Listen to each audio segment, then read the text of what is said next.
예, 안녕하세요. 문일 변호사입니다. 이제 주말반도 3회 수업이 끝났고 곧 평일반이 이제 시작되는데 어제 주말반 수업에서는 따로 여러분들한테 이렇게 뭐 두문자라든지 쟁점을 정리한다든지 그런 이제 논점이 등장을 안 했어요. 기초 베이스 개념들 설명이 이제 많았기 때문에 오늘은 여러분들한테 어떤 내용을 좀 전달해 드릴까 고민하다가 이런 내용을 좀 준비를 해봤어요. 주말반은 아무래도 전업 수험생도 물론 당연히 있지만 직장인이면서 내가 공인노무사 자격증을 따서 내 인생을 한번 업그레이드 해봐야 되겠다. 내 꿈이 공인노무사였으니까 이 자격증을 하나 꼭 따야 되겠다. 이렇게 오신 분들이 있습니다. 그래서 전업 수험생이 아니라 이렇게 직장을 병행하는 이제 수험생이신 분들, 이런 분들이 이제 계신데 그런 분들이 어떻게 수험 생활을 이제 해나가야 되는지 그 내용에 대해서 좀 전달을 해드리려고 그래요. 일단 저도 이제 직장을 병행했다라고 얘기할 수 있는데 일단 직장을 병행하면서 수험생인 경우에 착각하시는 게 직장이 본업이고 수험생이 부업이다 이렇게 생각하시면 절대 못 붙습니다. 일단 내가 수험생을 내가 선택해서 들어왔기 때문에 내 본업은 이제부터는 수험생이다. 시험장에 갈 때까지는 내 본업은 수험생이야. 그럼 직장은 이제 나한테는 부업이야. 이 마음가짐을 꼭 가지셔야 됩니다. 그러면 내 본업이 수험생이고 직장이 부업인데 회사 끝나고 나서 같이 사람들하고 회식하고 술 먹고 주말에 친구 만나고 그거는 본업이 수험생 생활이 아니겠죠. 본업이 수험생이라면 직장에서 있는 시간은 그대로 어찌됐든 일을 해야 되지만 그게 끝나고 나면 내가 본업으로 수험생의 모습으로 꼭 돌아와 있어야 됩니다. 그러면 이제 지금부터 이제 제가 어떤 경험으로 어떻게 직장을 병행하면서 이제 수험 생활을 했는지 가장 대표적인 제 마음가짐을 좀 얘기를 해드릴게요.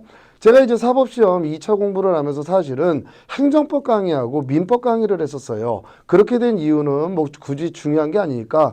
자, 일단 저는 월요일, 화요일, 제 이제 어렴풋한 기억에 월요일, 화요일에는 오전에는 행정법 강의를 하고 이제 야간에 행정법 강의를 했어요. 그리고 중간에는 식사하고 좀 낮잠을 좀 자고 그래서 체력을 좀 회복하고 그럼 하루 종일 사실 강의만 한 겁니다.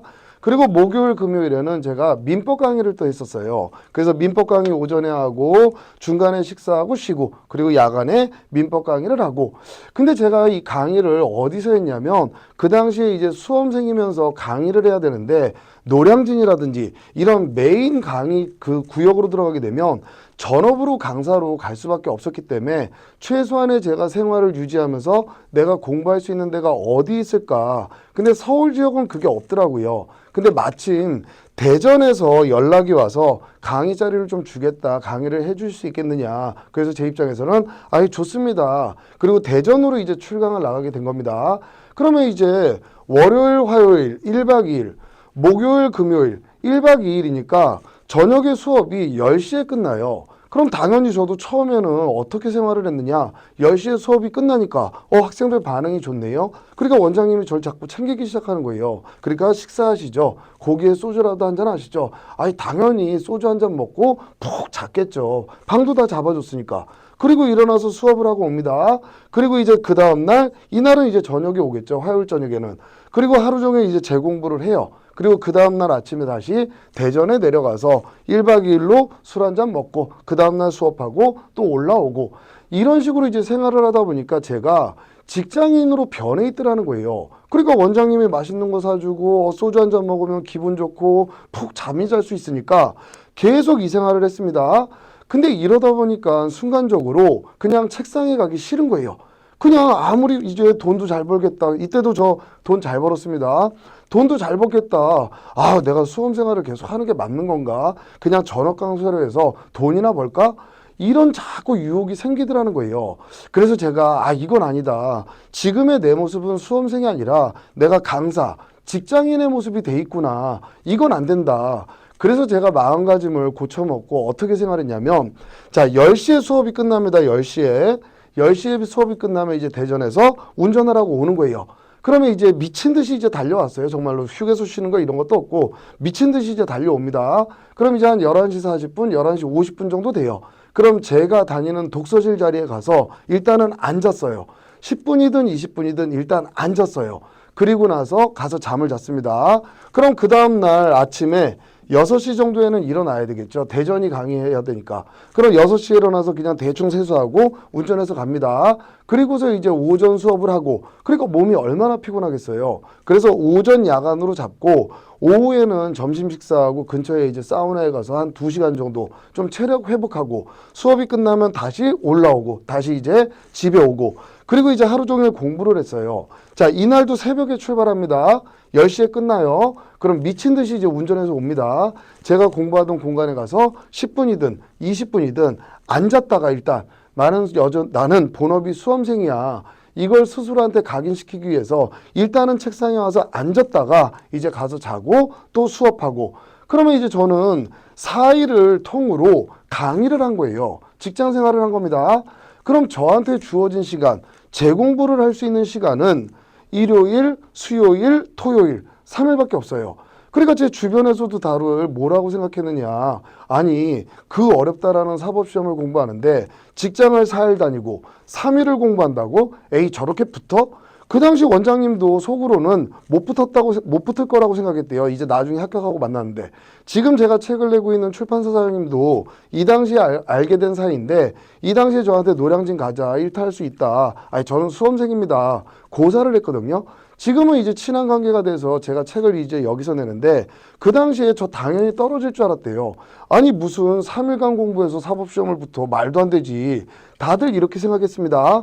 근데 제 입장에서는 또 이 책상에 앉아있는 시간이 어떤 모습으로 다가오냐면, 그래, 나는 4일을 일단 돈을 벌기 위해서 강의를 했으니까 나한테 주어진 시간은 이 3일밖에 없으니까 이 3일 동안의 1분 1초가 너무너무 소중하겠죠. 그러니까 정말로 이 일요일, 수요일, 토요일 이 3일간은 전혀 딴짓 안 하고 정말 제 소중한 시간을 제 공부에 쏟아붓게 된 겁니다.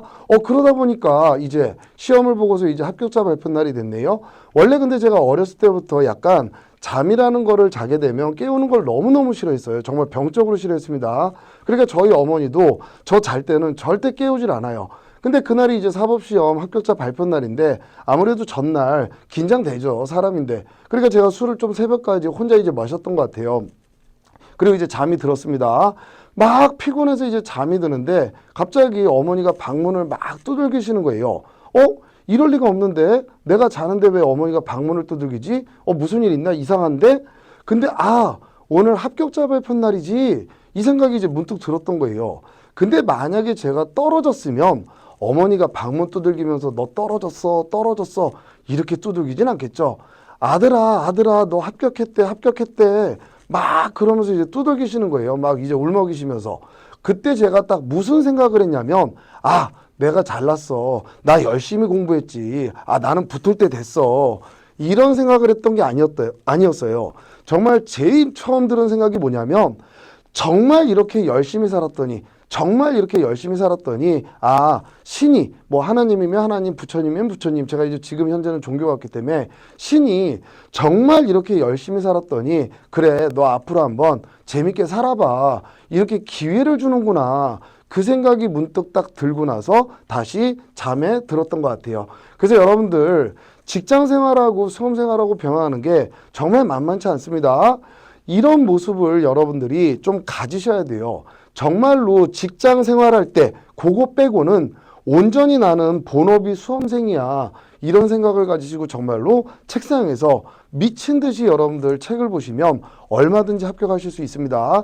그러면 이제 반대로 지금 전업 수험생들이 사실은 더 많잖아요. 그럼 그분들은 절대적으로 일주일을 전부 공부할 수 있습니다.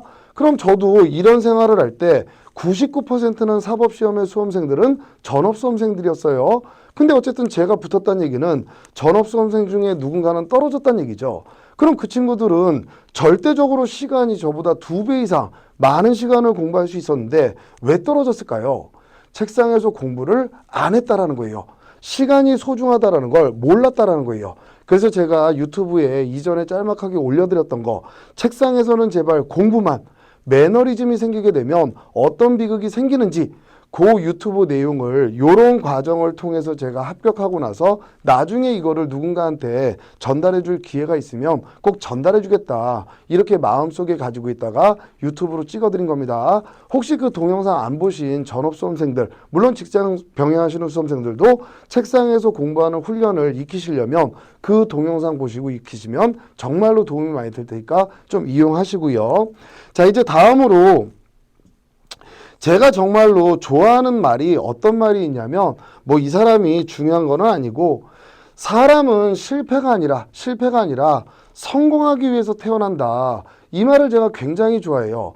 그러면 사람이 실패하냐 성공하냐는 어쨌든 자기가 목표를 세웠는데 그 목표를 이루면 성공하는 거고 목표를 못 이루면 실패하는 겁니다.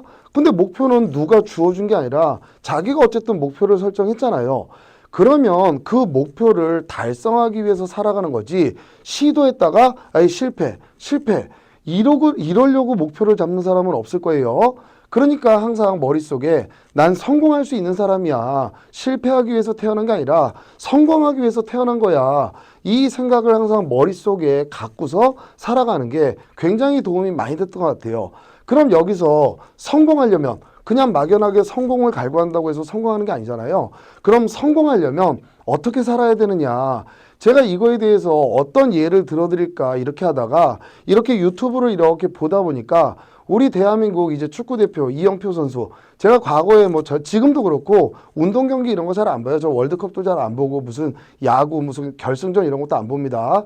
근데 우연히 이렇게 유튜브를 명언 같은 걸 찾아보다가 이영표 선수가 이렇게 짤막하게 어떻게 하면 성공하는지에 대한 가장 좋은 대답을 짤막하게 올려놓은 영상이 있더라고요. 그래서 이 영상으로 오늘 여러분들한테 전달하려고 하는 내용은 마무리를 짓도록 하겠습니다.